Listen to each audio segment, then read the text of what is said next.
La salle d'audience était somptueuse. Des étoffes dorées pendaient des murs et des dalles en basalte poli recouvraient le sol, sous les riches tapis pourpres. Des statues en marbre représentaient des elfes au physique irréprochable. Étaient alignés le long des murs.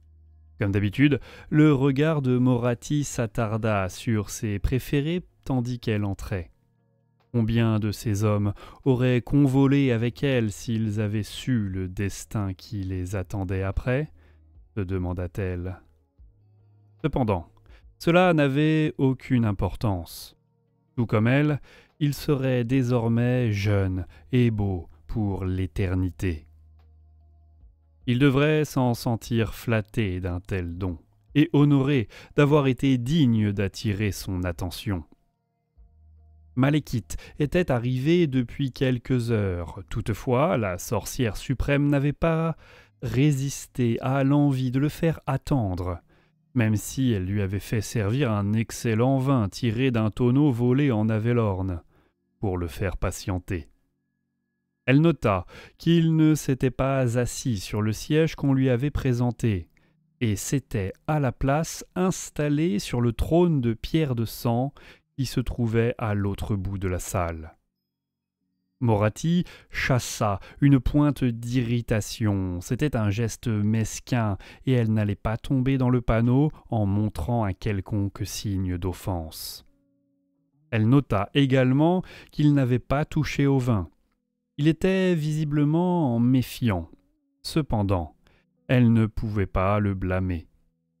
Elle hocha la tête pour le saluer, sans s'incliner. Cela eût été un signe d'obéissance, et s'avança vers lui. « Vous venez de loin pour me parler, mon fils. Dois-je me sentir honoré ou menacé ? » « Je dois m'assurer qu'un de ces mondes revêt encore quelque importance à tes yeux, » répondit froidement Malekith. Moratti nota qu'il ne faisait pas l'effort de conserver le vouvoiement de respect dans cette conversation privée.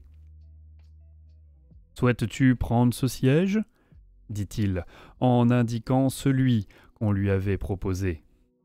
Il était hors de question pour Moratti d'être relégué au rang de vassal devant son propre trône. « Je préfère rester debout, » rétorqua-t-elle. Elle était dans sa forteresse et à son avantage. Toutefois, cela ne voulait pas dire qu'elle n'était pas prête à se mesurer personnellement à son fils.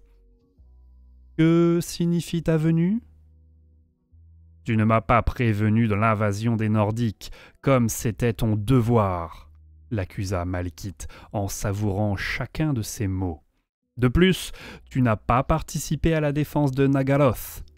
Je devrais être furieux contre toi. J'avoue même que pendant quelques jours j'ai caressé l'idée de devoir frémir sous le fouet. » Le roi sorcier se leva et se mit à arpenter la salle, en s'arrêtant devant chaque statue pour l'examiner. Moratti pensa qu'il en reconnaîtrait peut-être certaines. « À cause de toi, Nagaroth est au bord de la destruction. D'ici la fin de l'année, elle risque d'être une nouvelle ruine qui ira rejoindre les autres qui parsèment déjà ce monde. Néanmoins, j'avoue, n'en éprouver nulle douleur. » Moratti ressentit une colère irrépressible monter en elle. « C'est pathétique. Tu fais honte à la mémoire de ton père. » Loin de là. En fait, je compte même l'honorer, comme jamais auparavant. Notre peuple a sombré dans l'oisiveté et la faiblesse. Ce n'est plus qu'un ramassis de citadins indolents, indignes de la destinée que je leur apporte. Il se tourna vers sa mère et étendit les bras. Maintenant, cette plèbe a été purgée de ses plus faibles éléments par les haches des Nordiques. Je t'en remercie, même si je sais que ce n'était pas le but que tu recherchais. Néanmoins, les survivants sont désormais des guerriers dignes de ce nom. Ils formeront l'armée qui ravagera Ultuan, car ce n'est qu'en conquérant leur terre d'origine qu'ils auront une chance de survivre. Le trône des 10 royaumes va enfin être mien. Je t'ai déjà entendu tenir de tels propos, le roya Morathi. Certes, mais avant, je n'avais aucun allié. Or, le roi Phénix est mort, trahi par un de ses conseillers. Il leva ses poings maculés de sang, ayant séché depuis des jours. Il a péri en couinant, j'ai arraché toute dignité de son corps avant de l'étrangler. Les 5 portes auront raison de toi comme à chaque fois. Oh que non, car je détiens les clés de ces forteresses. Elles m'ont été remises par leurs propres défenseurs. De plus, Ultuan est attaqué, de la même façon que Nagaroth. Je ne doute pas que nos cousins survivront à cet assaut. Toutefois, ils n'auront pas l'intelligence d'en profiter pour se débarrasser des faibles. Si ta victoire est assurée, qu'attends-tu de moi ? Tu es ma mère, et en dépit de tes traîtrises, j'ai toujours du respect envers toi. Rejoins-moi avec tes armées, et je fermerai les yeux sur le passé. Tu seras de nouveau la reine d'Ultuan. Une reine glorieuse, majestueuse et belle comme la nuit. Morathi soupira de dédain.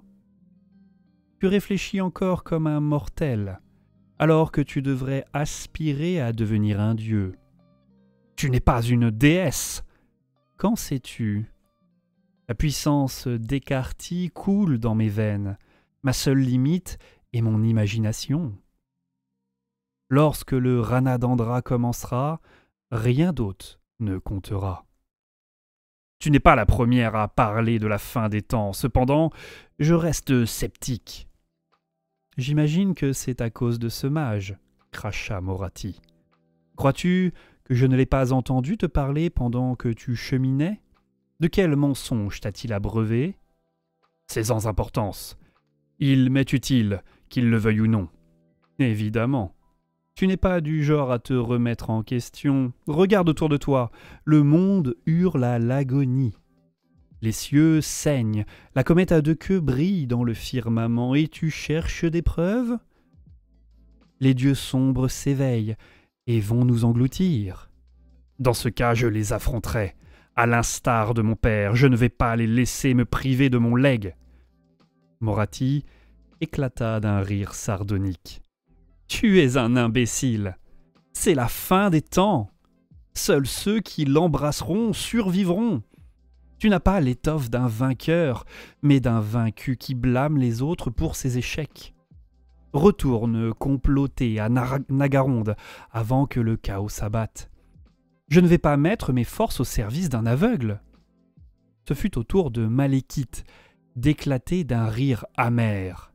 Et je suppose que pour ta part, tu vas te languir dans cette tour, telle une princesse répudiée, attendant le retour de son amant avant que les ténèbres l'engloutissent. Comment étais-tu au courant ? Comment était-il au courant ? Tu ne comprends rien, feula Morathi. Il devait savoir, car il était en train d'errer dans le royaume du chaos lors du moment de faiblesse de Morathi. C'était la seule explication. Elle n'avait pas laissé aucun témoin vivant. Il me reviendra. Je l'ai vu. Comme c'est touchant. Et puis-je te demander ce que tu as vu concernant mon propre futur ? Morathi hésita. Elle savait qu'elle aurait dû se taire. Toutefois, elle ne résista pas à l'envie de prouver sa supériorité. Il lui suffisait de bien choisir ses mots. Si tu te rends à Ultuan, tu perdras tout. Ton royaume, ta détermination, l'essence de toi-même. Tout ce qui fait de toi mon fils disparaîtra. Même ton nom n'aura plus de sens. Et je préférerais te voir mort que subir un tel destin. Dans ce cas, je vais te dire adieu, lâcha Malekith sur un ton méprisant. Elle savait qu'il cherchait le mensonge dans ses paroles, mais il n'en décela aucun. Pas plus qu'il n'avait réellement compris pourquoi elle n'avait pas donné l'alerte. Avant de prendre congé, Malekith ne résista pas à l'envie de lui lancer une dernière pique. « Ce n'est que par respect pour toi qu'en ultime cadeau je te fais don de la vie. Je n'oublie pas ta trahison. Cependant, tu ne mérites même pas que je te punisse.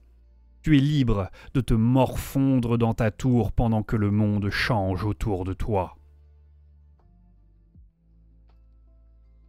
Certains ne s'étaient pas attendus à ce que Malekith revienne vivant du dédale de ronces, et encore moins qu'il en ressorte d'aussi bonne humeur.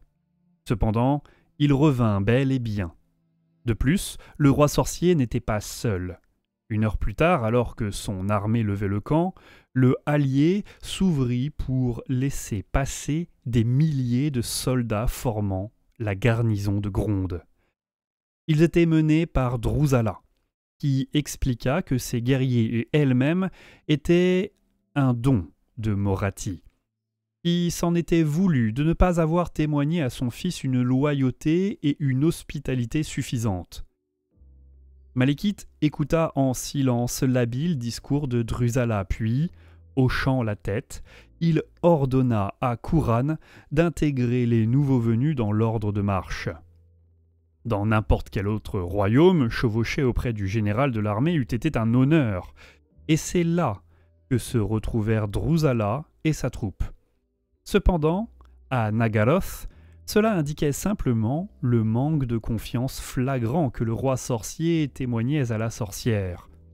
Là où elle se trouvait, Khurran serait en mesure de garder un œil sur elle.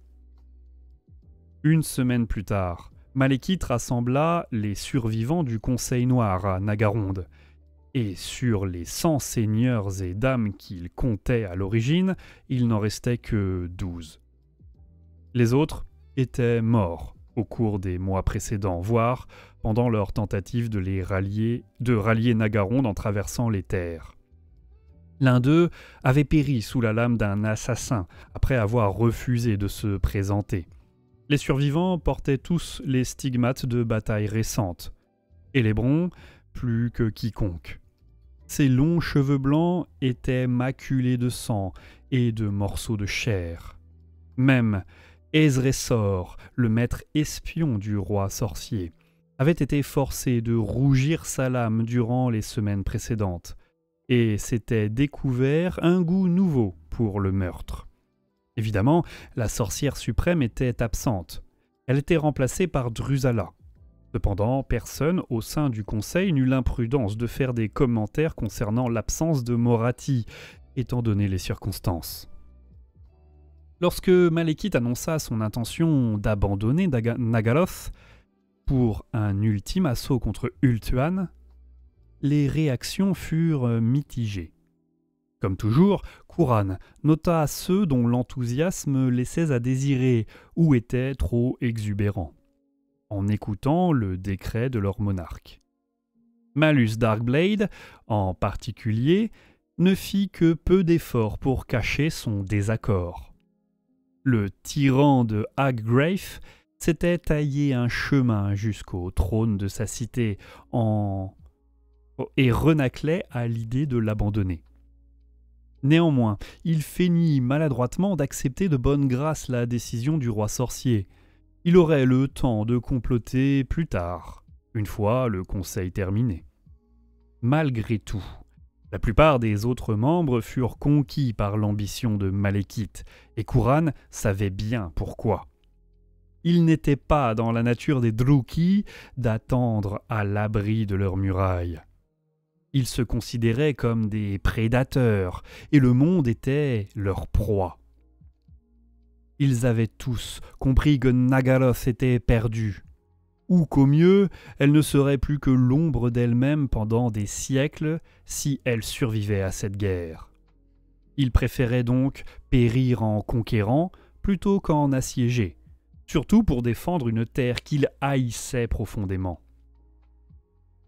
Un Ainsi, au moment où Théclis bannissait les démons d'Ultuan, le dernier rost de Nagaloth fit voile vers l'est. Ces navires étaient si nombreux que leurs voiles noires recouvraient l'océan. Derrière eux, Nagaloth brûlait. Les cités avaient été incendiées et les esclaves égorgés, afin que les Nordiques n'aient plus rien à piller au milieu des décombres fumants. En dehors des quelques serviteurs de Morathi restés à Gronde, les derniers elfes noirs du continent se trouvaient à Arganeth et menaient la guerre immuable d'Élébrons contre la horde ensanglantée. Quelques-uns, à bord des arches noires, regardaient les côtes de Nagaloth en éprouvant des sentiments mitigés. Toutefois, Malekith lui-même ne s'autorisa pas une telle faiblesse. Ultuan occupait toutes ses pensées. La victoire ou la mort l'y attendait.